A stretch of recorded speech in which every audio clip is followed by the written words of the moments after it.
All members have 5 legislative days to revise and extend their remarks and include extraneous material on the subject of my special order. Without objection. Thank you, Mr. Speaker.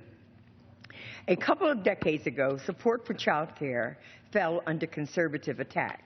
At the time, the argument went that offering low-cost or free child care to working families would create an incentive for women to leave their homes and their traditional roles as caretakers. That argument attempted to capitalize on panic about the collapse of the so-called traditional family. But to be honest, I don't think it ever had teeth in the first place.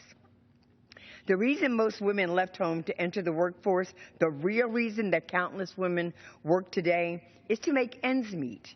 In an economy that is built to work for corporations and their CEOs, working families have found themselves trying to stretch every dollar.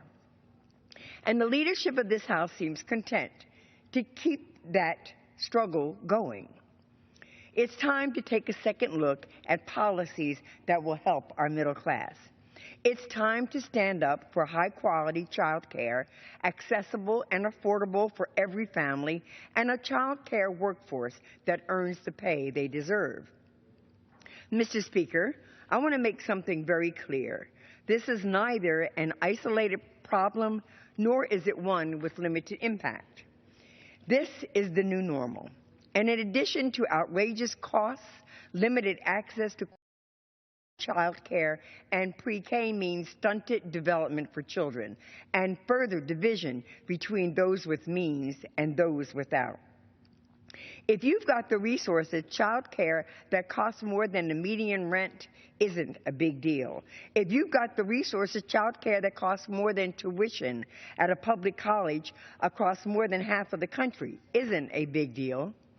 If you've got the resources, you can give your child a leg up with pre-K and child care that sets them up for academic success, higher wages, and better jobs and careers. If you don't have these resources because you're working minimum wage jobs, or your wages have been flat for years, or you're one of the hundreds of thousands of Americans still unemployed, leaders in Congress say, well, too bad about that. That's unacceptable. Mr. Speaker, the average cost of child care for a family with an infant and a 4-year-old is $17,755.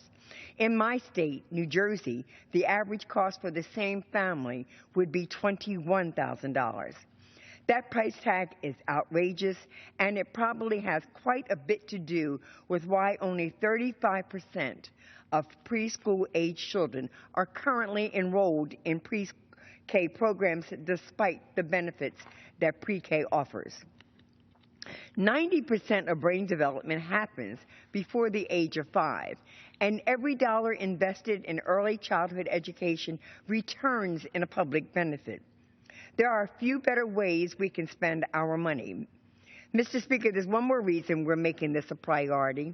The teachers responsible for our youngest minds earn salaries that cannot cover the expenses of their own families.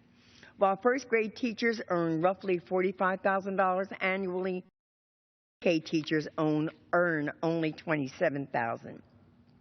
These men and women hold one of the most important roles in our society and make some of the greatest impacts on our kids. They deserve pay that matches the value they offer. This issue has waited long enough for attention from this nation's leaders. It's time for Congress to make sure that every family has access to child care and early childhood education. We're all familiar with the phrase, putting your money where your mouth is.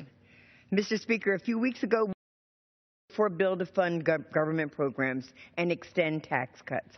While that bill was an important step forward, compromise, it was far from perfect. It put our environment at risk by selling petroleum overseas and made countless tax breaks for multinational corporations and special interest payments permanent. And although it did extend programs like the child tax credit, it didn't do nearly enough to protect working families or ensure a bright future for our nation. We're in a new year, and we've got a chance for a fresh start. So let's make affordable child care part of that new start.